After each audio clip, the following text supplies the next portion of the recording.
All right. Thank you all for being here. Really pleased to be convening this important opportunity to hear directly from the survivors of nuclear weapons, those from communities directly affected by nuclear weapons. One of the really critical aspects of the Treaty on the Prohibition of Nuclear Weapons, which is having its second meeting of states parties here at the UN now, is its potential to undermine this unproven theory of nuclear deterrence. And one of the most significant ways that this treaty does that is through censuring those who have the most expertise on what nuclear weapons actually do and what they are, and those are those who have been directly impacted by nuclear weapons harm.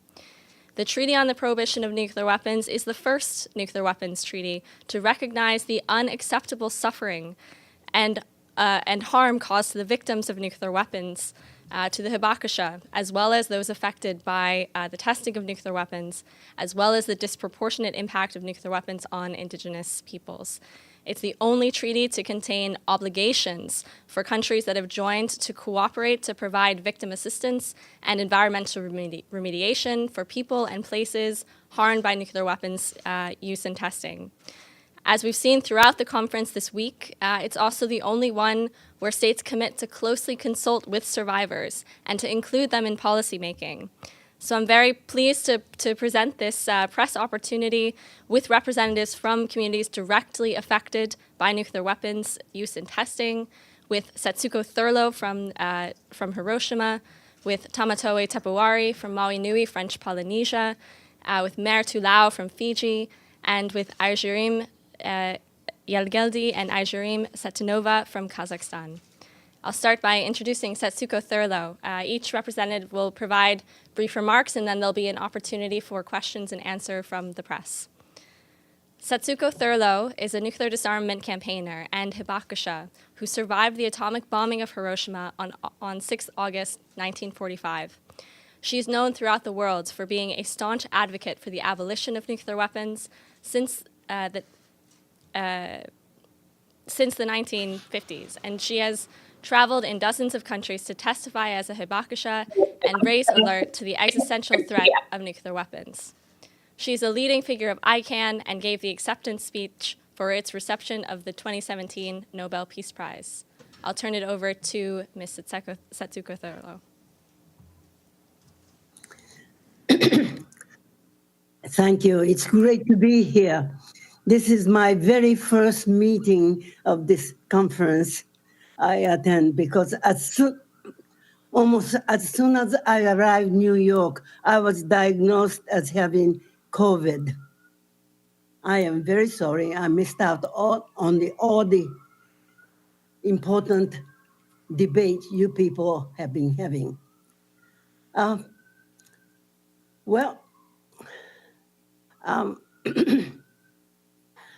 was invited to make a statement to the high-level representative on Monday morning. I was delighted with that privilege. I prepared a very brief 5-minute speech for that, and I understand it's now on website, so I hope you read it. That would express some of my thoughts. Well, I was a 13-year-old schoolgirl at that time in 1945, and I witnessed the unprecedented catastrophe. And I grew up my teenage days and university days just watching adults around me and see how they cope with the unprecedented catastrophe, and living in that total desolation, hunger, and homelessness, and lack of medical care. It was just a chaotic situation. Everything we could do each day was just to survive. And Japan was under the occupation of the United States. Actually, it was of the Allied forces occupation, but it was mostly by the US. So for the first 7 years, when we had that experience, we had to cope in silence, in isolation, because although the General MacArthur came to Japan saying that he was there to demilitarize and then to democratize. But as far as Hiroshima and Nagasaki was concerned, the policymakers just acted totally opposite. What the survivors wrote, or the journalists wrote about human suffering, that was to be hidden from the world. And what a great production of powerful nuclear weapon. And that was all right. The journalists could write all they wanted, but not to talk about the human suffering caused by atomic bomb was not to be known by the world. So you can just imagine that kind of social-political control in which we had to survive for the first 7 years.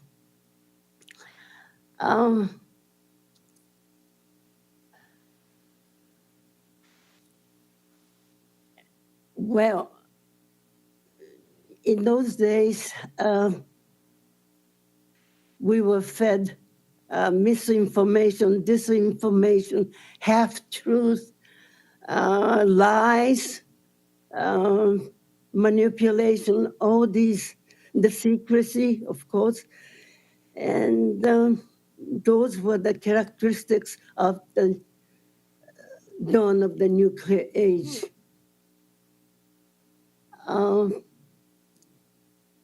For example, survivors were suffering from the lack of medication and proper medical care and so on.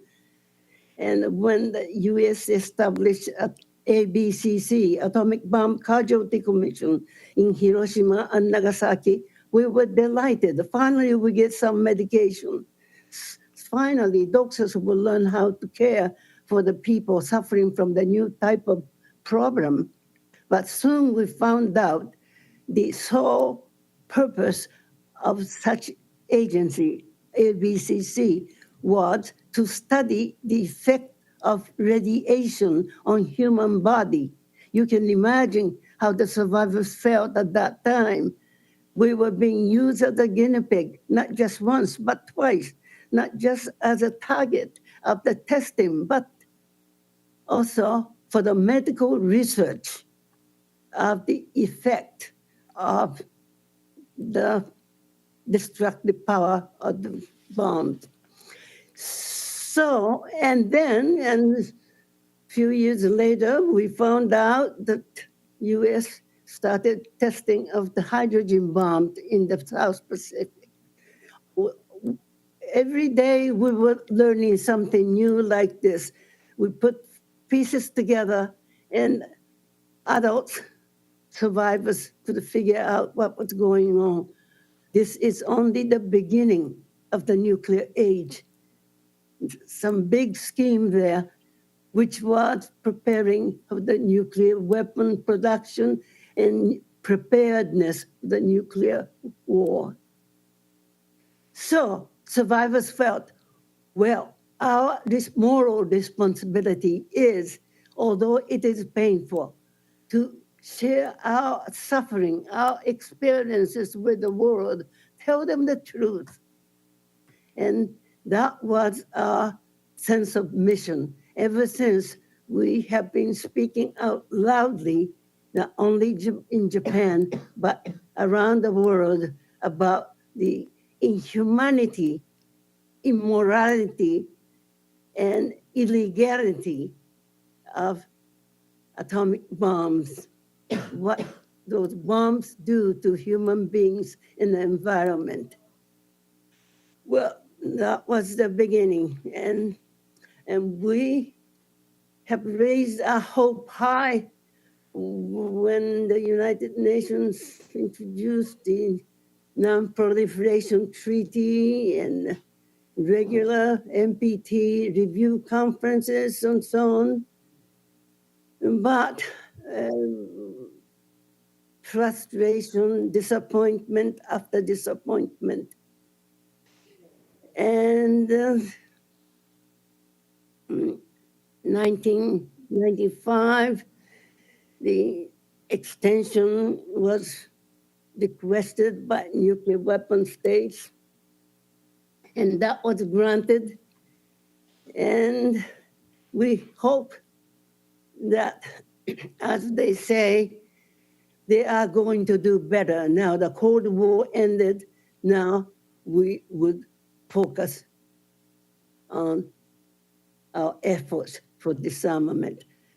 No, once again, we were disappointed. And around that time, 2010, and some non-nuclear weapon states started talking about humanitarian initiative.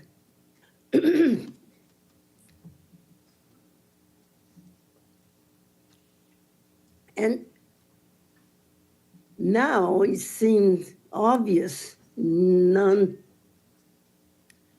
But at that time, that discussion on humanitarian initiative and humanitarian pledge, and which in quick succession led to the treaty, to ban the treaty, and our beloved TPNW. Well, what that meant to us, because until then, the discussion, debate on the nuclear weapon had been from militaristic technical issues. But now, with the humanitarian initiative as a guide, we were able to look at the issue as a human issue, to put the human being right in the front and center of a discussion. Well, it was just indescribably happy for us survivors who have kept discussing for decades and decades that this had to happen. Anyway, to make a long story short, here we are after so many decades. We started working with this treaty, and our dream come true. And we just have to do everything we can to strengthen this treaty. But I must tell you, the old games are being still played. Just a few months ago, G7 leaders met in my hometown, Hiroshima, and they came up with a statement. Well, they didn't mention anything about TPNW. That was infuriating, incredible. And they even said, without hesitation, that what is it? Deterrence is useful. That could protect us, and that prevents the war. My initial reaction to what? Blasphemy. Those people came all the way to Hiroshima, and in the Peace Park, where the memorial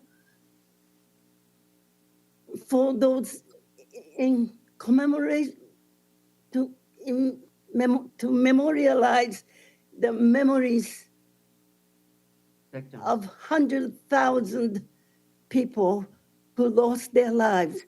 And there they say nuclear weapon can be useful. It deters the aggression. It prevents a war.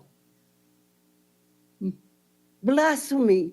That was my initial reaction. And many people followed me after that. And that kind of old game is being still played. But in these dark days, we have our treaty as a light. It is our guiding light. And we have to do everything we can to strengthen it, to make it really work, and to bring the change into our world. And I think this is this happy news that paradise shift has taken place for us, and it showed us the courage. And this is the good news. We particularly to younger generation, we have to share this good news. It is possible. It has happened. Could happen. We have to keep aiming at that. Well, I would end here. We can talk more later on, I suppose. Sorry. I hope you understood. Thank you. Thank you so much, Setsuko Thurlow, for your very moving remarks. There will be opportunities to ask questions later, but first I would like to turn it over to another one of our panelists, Mayor Tulau. Mayor Tulau is a rights activist, facilitator, and youth leader from Fiji. Her advocacy on self-determination, nuclear weapons, and ocean spaces comes from over 7 years of lived experience and engagement with Pacific youth and within regional civil society organizations and movements. She is the Pacific coordinator for the Asia Pacific Network of Environmental Defenders and an artist with Young Sawara Pacific. Mayor. Thank you. I'd just like to thank Hubakashitne for sharing her stories. I could relate so much with our veterans' story.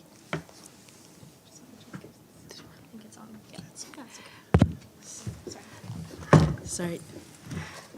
Thank you again for the Hubakashitne for sharing. I could relate so much with the veterans back at home on the struggles on medical care, and it's still tiring and still interesting that in the 21st century that we still have to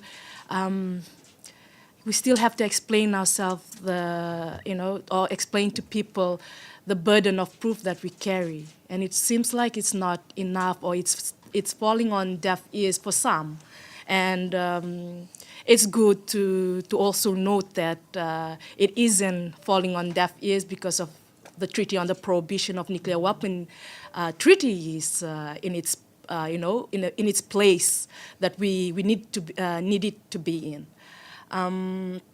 Just speaking from the history of Fiji, from 1957 to 1958, there were about 9 nuclear tests that happened in Christmas Island, where our veterans were Navy and also military too. They were deployed. We were still under British colonial that deployed them to Christmas Island. They were 15, 16, 17, and 18 and 21 years old. They were so young. They weren't even aware of the word, what was nuclear weapon, what was nuclear in itself. And it was till they reached Christmas Island that the authorities and also the scientists then told them about the weight or what nuclear weapon was. They were frightened for their life. They asked relevant authorities if they could send back to Fiji because they did not know this was happening. Even if they were consulted before they left Fiji, they wouldn't even say yes to it. And given decades down the line now, we're here with the, again, burden of proof. We don't have a facility, a specialist to tell us the weight of radioactive that our veteran carries. Britain, however, has all this record. Our veterans were also used as the guinea pig in Christmas Island. And this is something we're still welcoming Britain to the table for us to have this conversation. We have great friends, great allies, great families in Britain. And we really want them to come and share the table with us and have this conversation. And we're thankful for this, the Treaty on the Prohibition of Nuclear Weapons that outlines the positive obligations. And though we shouldn't be asking for it, this is the bare minimum. We shouldn't be asking for it. But we are grateful that the treaty exists today. With that, I would like to end our sharing and would like our fellow community to share on this. Thank you. Thank you so much, Mayor. I'll turn it over to Tamatoe Tepuri. He's a prospective Maui PhD student in anthropology at the Australian National University and a youth activist on nuclear justice. He has attended Pacific Studies conferences, the Youth Leadership Summit, and the ICAN Youth Summit in Hiroshima, Japan as a youth activist.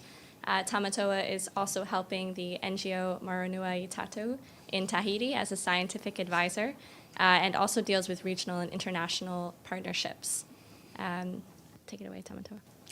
So yes, Yorana Tatou, thank you so much, Alicia and ICAN, for this opportunity to share our perspectives on the nuclear injustices, because it's clearly the word that I will consider like injustice, or the injustice that our communities are facing and have been facing for years. So yes, I'm coming from Ma'ohinui, French Polynesia, where we have been impacted by 193 nuclear bombs, and on two of our atolls, Moruroa and Whangataufa. And actually, this is my first active participation in the second MSP, but it's not the first time that Ma'ohinui is represented in the meeting of state parties, because it started last year with Hinamueura Morgokros, who's also here as a representative of our local assembly, and also one of our NGO representative from one of the nuclear NGO back home. So they were both present in this room in the first MSP last year in Vienna. But as far as I experienced, this second MSP was really fruitful in terms of, participating or attending different panels, informal meetings, and engaging in concrete collaborations with other civil society organizations and also scientists. But I just want first to acknowledge the different statements which have been done by our brothers and sisters from the affected communities, also the youth generation, the different activists, civil societies, and all the work and the different panels that they led in, during this week. It was really, helpful for us as affected communities, but also from Ma'ohinui to have different perspectives on the issue, and also to consider that we are, impacted at different scales, but we are facing the similar challenges and issues. So it's kind of giving us hope to be more impactful for the third MSP, and also when we go back home to do concrete actions, to do concrete educational programs for nuclear weapons or for the TPNW, and more for the nuclear waste dumping. And yes, this was really helpful to go through these different presentations. The second point that I wanted to highlight is that I've most of the time attending scientific meetings, and because of my background and because it's something that we miss back home in terms of having an indigenous perspectives on the issue. I just learned this morning that, I mean, this is a recent, information that we have back home, that there's a project around nuclear weapons, nuclear testing in French Polynesia. But the point is, there's not even indigenous people doing science or, doing research on our own issues, but they are all Western and most French people coming over to French Polynesia and lead research on nuclear weapons over the nuclear testing, which is really, critical for us. As now in 2023, we are talking about decolonization, we are talking about independence, we are talking about nuclear free in our island. So we need to get indigenous people involved in research so as to have a concrete perspective on the issues. And particularly because we have been lied on the cleanness of nuclear weapons.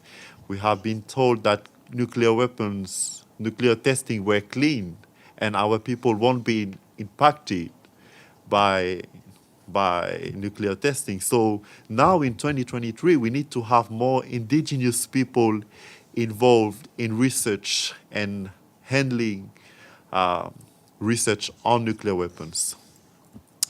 And one of the points that this second MSP was useful is to meet the scientific advisory group, to listen to their report and to listen to their own perspectives on the issue.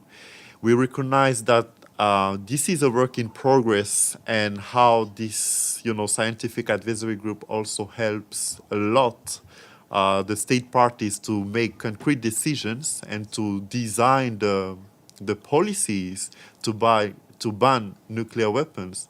But on the other hand, I'm also thinking about the cry of the land, the cry of the people, and how can research respond to the cry of our people, to the cry, to the, the emergency, that the challenges that our people are going through now. So maybe it's something that we need to engage, or, to reflect on how can research will respond, how research will respond to the challenges, the urgent challenges that our people are going through by now. And I'm also pretty grateful about being here, and particularly observing and listening to the, concrete statements of state parties. And for example, this morning I was really grateful for the plan of actions and recommendations, because it was really related to the previous presentations that I attended this week on, stressing on genders, the solutions for women and girls who are most impacted by nuclear weapons. So, this kind of reflection and policies that we need to be accurate in the policies, the outlines that we're gonna set up in the, in the TPNW. So this, we are trying to be agreed on this, work in progress, and how the TPNW, the meeting of state parties, can be more and more accurate on the different outlines that it has been designed. So this is my last word, and I will just finish up by saying that as affected communities, we are not responsible for the act or the pain of nuclear weapons, but the process of healing, the process of finding solutions for our people lies with us. Thank you so much. Thank you so much, Tamatoa.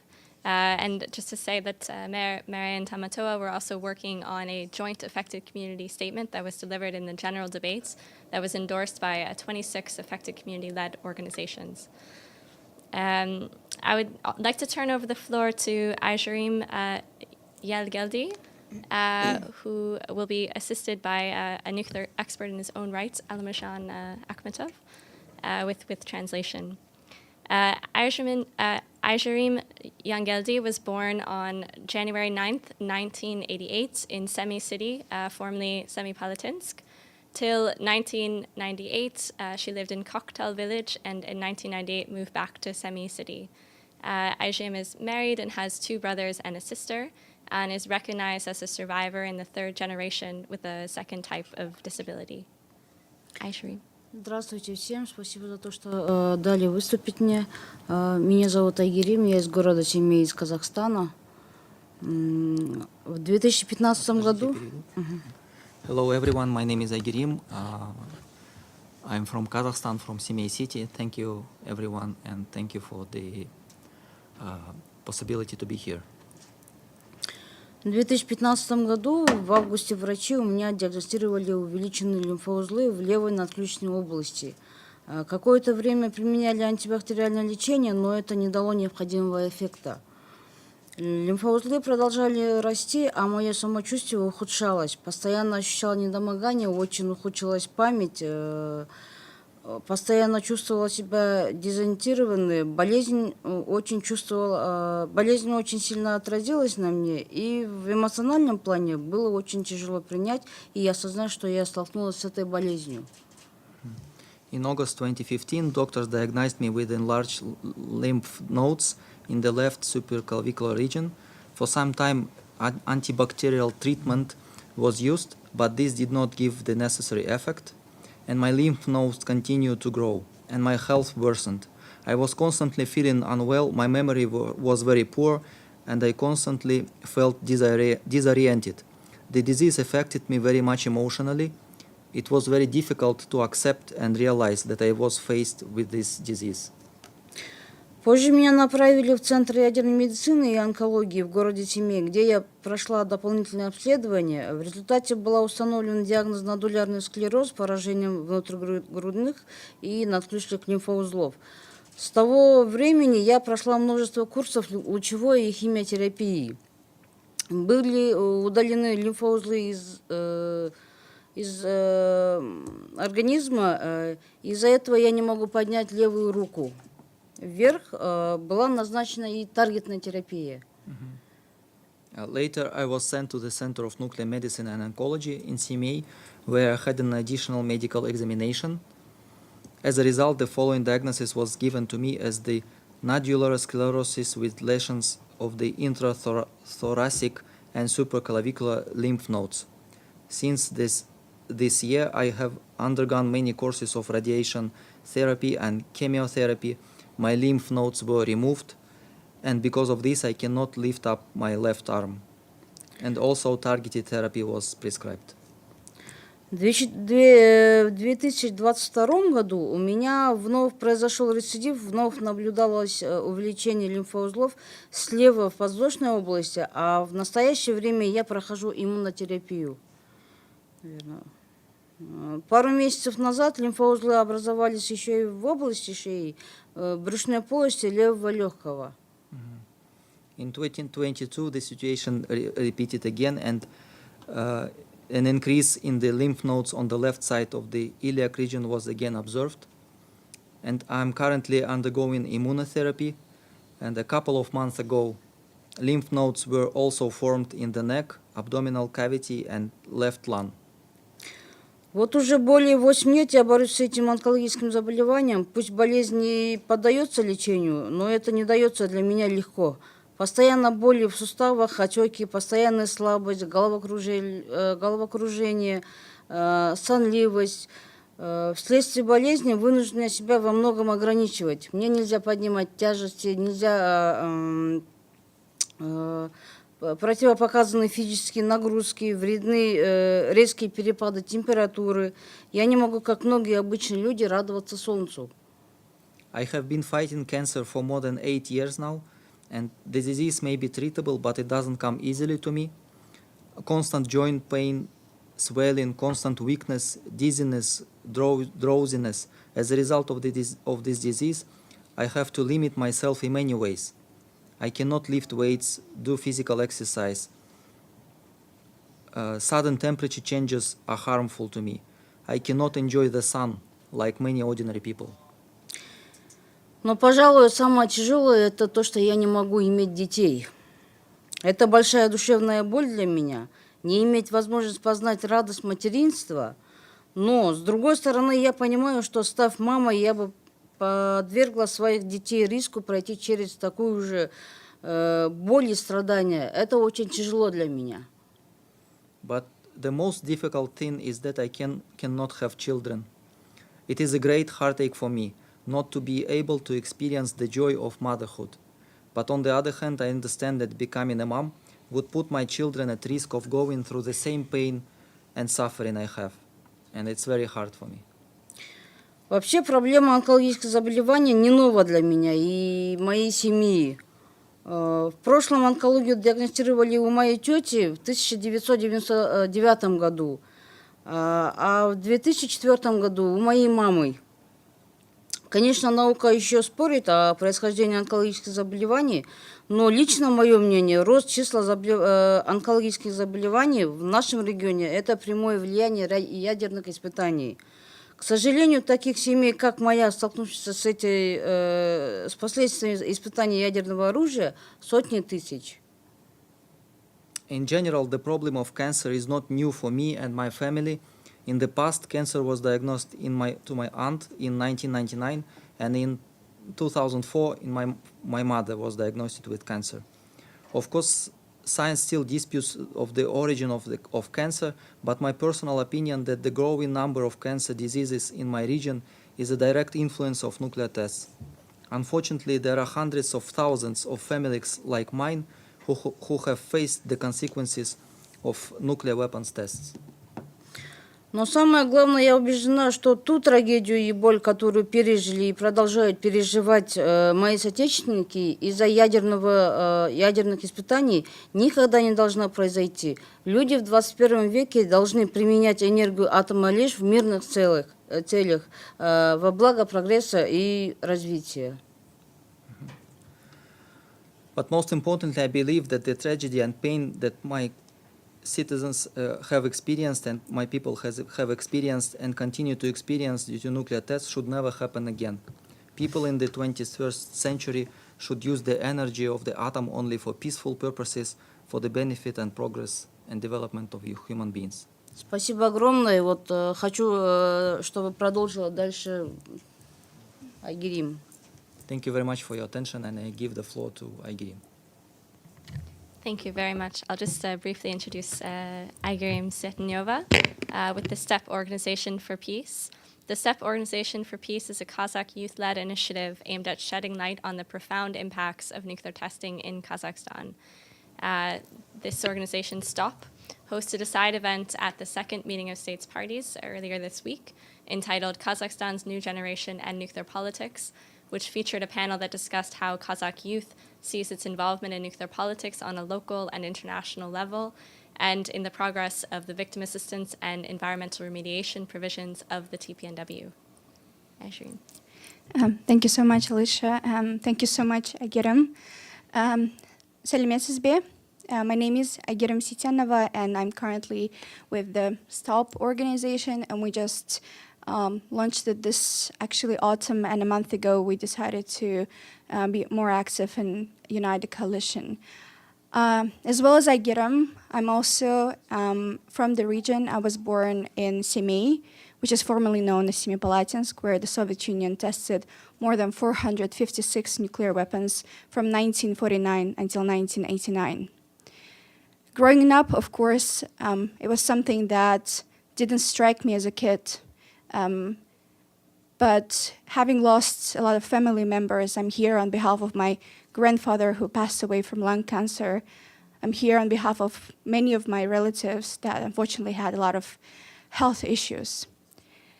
During this week, as a youth representative from Kazakhstan that decided to choose path of human rights law and decolonial feminism, for me, it's very important to amplify voices of so many people, including survivors and affected communities like myself. It's very important for me to challenge the heavily militarized societies that unfortunately have been created by Western powers, by those countries that hold the power. Being here, it's not easy for all of us. Why we're here going all over and over again through our intergenerational and collective trauma, reminiscing this pain that we all have. We are here to end the existence of nuclear weapons, to say no to nuclear weapons. And I really am grateful to both survivors and victims of nuclear weapons use and testing. I'm grateful for Hibakusha, I'm grateful for ICAN, for giving us the platform to be here.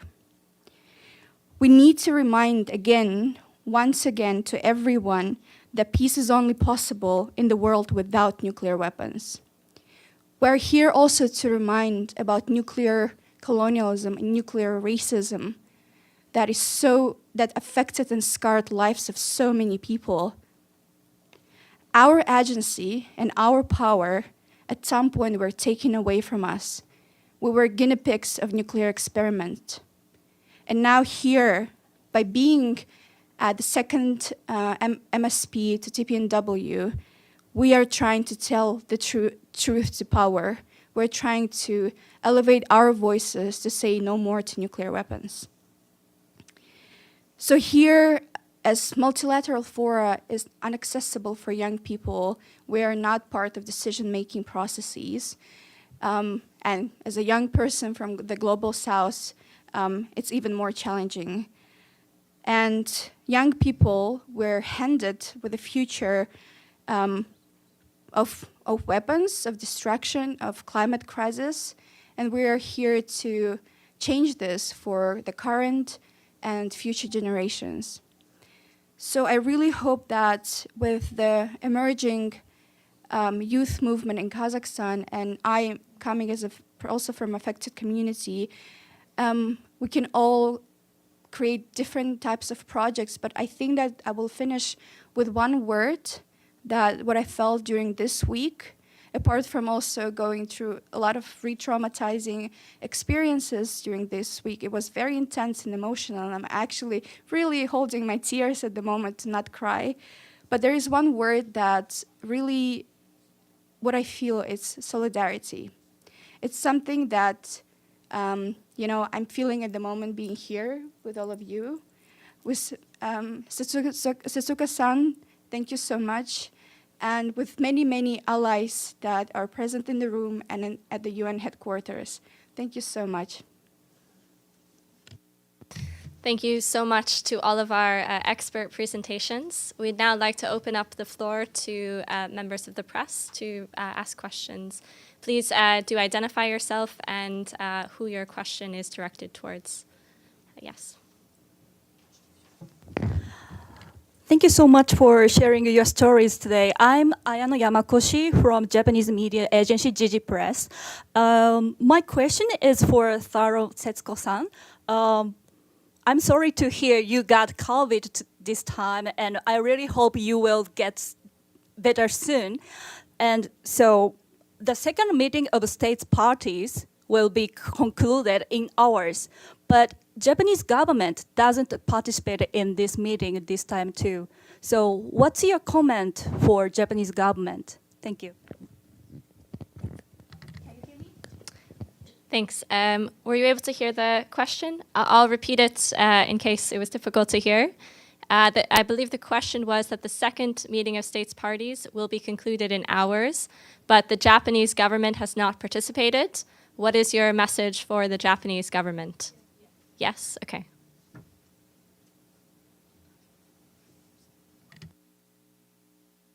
I believe there's a sound issue with Setsuko.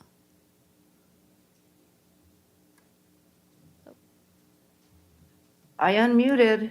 Can you hear? Yes, we can hear on your end. Go ahead. I am extremely disturbed to hear this, although I am not surprised. They have been taking this kind of attitude to ignore what we have been trying to do, and to be on good terms with the powerful United States, not to upset them. the Prime Minister of Japan says that as elected to represent the people of Hiroshima, he is very concerned and he will do the best he could. But I have been very doubtful that he was genuine, and he said this. I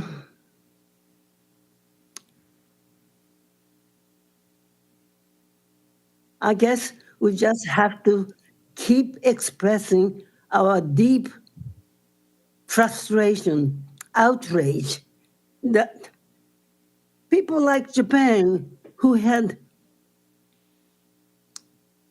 suffered from the direct attack, and hundreds of thousands of people were killed and remained alive with ongoing symptoms and disabilities and so on, but still cannot fully acknowledge the significance of this human suffering. It's more important for Japanese government to be subservient to the US force, which caused all of this. And that is very infuriating. And survivors and concerned citizens have been working for decades and decades. They still have not reached the point where their will is represented fairly. This struggle continues. And I am not a citizen of Japan right now. I am a Canadian citizen, but still my spirit, my heart is with Japan, the place of my birth, and I would work with them. I hope your thought would be with the fellow survivors in Japan and support them. And we all have to share this struggle. I am sorry, that's the reality with that country and people. Breaks my heart. Thank you very much, Setsuko.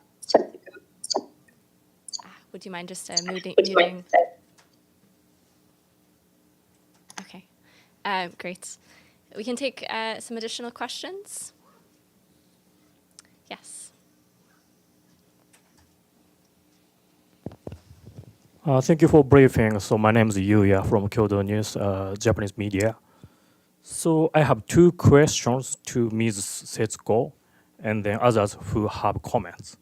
So firstly, about the nuclear deterrence. So during this session, the general exchange view, or the German government said, representative German government said the importance of nuclear deterrence has increased because of Russia. So what do you think about that nuclear deterrence? Great. Are there? Maybe we'll take one other question if there's another one, and then we can have all the panelists. Yes. Yeah. Go ahead. Second question is about the Japanese government. So we have already asked Ms. Setsuko. So how about others? Do you have any comment to Japanese government? Because you know how Hibakushas, they are here, and the mayor of Hiroshima, they are here. So do you have any comment to Japanese government? If you have, yes. Okay. Are there any other questions? Otherwise, we can take that one and address it to all the panelists. Yes, one more, and then great. Sorry, thank you. My name is Hiroki Toda. I'm from Asahi Shimbun, Japanese daily newspapers. And I have a question for the people here who attended the meeting about the scientists' reports. Is there any specific ones that you were surprised, or maybe some of the positive comments were already here, but could you elaborate more on the scientific reports? Thank you. Thank you very much.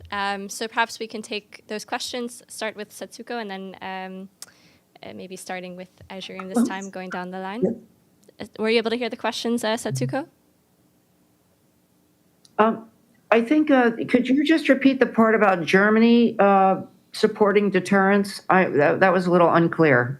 Of course. My understanding of the question was that the question was, there was a comment by the German government about reliance on deterrence increasing because of Russia. What do you think of deterrence, of nuclear deterrence? Is that correct? Yes, and then there was the question about the Japanese government, as well as about the scientific report of the meeting. I didn't get that. Never. Okay. What's Germany's one? Can you go to the next questions, and then I'll, Setsuko needs to think about that, okay? No problem. We'll come back to you. No problem. Thank you. Ayşerim, Yangeldi, do you like to comment on the question of nuclear deterrence, or any of the? If anybody else would like to go ahead, please. I would like to briefly answer the question on Japan. I think that there are so many youth activists, and it would be great, if we also kind of have this coalition, or cooperation with them. I know that there are a lot of young activists writing letters to MPs to call out the Japanese government because of the nuclear umbrella. So I think that's one of the work that youth activists can be doing, and we can also, I think that someone from other countries can also have these conversations with Japanese delegation, for example, during NPT preparatory committee next year. On the German government, I think that apart from me being a co-founder of the STEP Organization for Peace, I'm also a project manager at the Center for Feminist Foreign Policy in Berlin, in Germany, where I'm leading the work on peace and security, exactly working with challenging the German government on their statement as well. I think that the statement of the German delegation has been not the best. It was really appalling to hear the delegation on how even the remark was that nuclear deterrence, holds peace, and then the Russia is, because of the Russia, it's the only way. I personally think that while we're relying on nuclear deterrence, there will be no development on achieving disarmament goal, which is also a part of NPT. So I think that for the German government to not only focus, because there are feminist foreign policy guidelines that German government is committing to, and they support efforts to support victims and survivors of nuclear testing at the moment. So that's what their commitment is. But apart from that, I think that it would be really great to kind of go beyond NATO alliance and to challenge that as well, because as we know, nuclear weapons do not mean peace or hold peace, and that was proven so many times throughout the history. So that's my brief remarks. Thank you. Thank you. Tamato or Mer, would you like to address the question? Thank you. Just to add on to the question on deterrence, one of the quote that I was pondering over when I got here was that love drives out fear. We on this other side, meaning the community, we have so much love to share. We're here because of love. We're sharing about what we went through, even though we're supposed to be so frustrated. We are frustrated for years and decades that, that out of frustration, we have to really find strength to give whatever that is left with us, whatever that is remaining with us. And that's by attending this conference, blocking out our time and strengthening our mental and physical being to be here, to share through our testimony the terrifying legacy that we have to carry day in and day out of our lives. It's not easy, it's a burden. We can't be doing this for the next 20 years. This has been the fast and slow genocide for us. So we can't imagine ourselves down the line of 20 years where there's a whole generation wiped out that has these genetic problems. We are slowly losing our generation, our bloodlines. We can't be here and having our voices falling on different ears. So even if we are here crying, even if we're here struggling with our words, it is our hopes that those who have gone before us and those who are still alive, you could see and hear them through us. And this is a great warning for our future as well. That's why we're here. It's never easy being in this conference. It's never easy traveling in hours and preparing for our emotion for these meetings.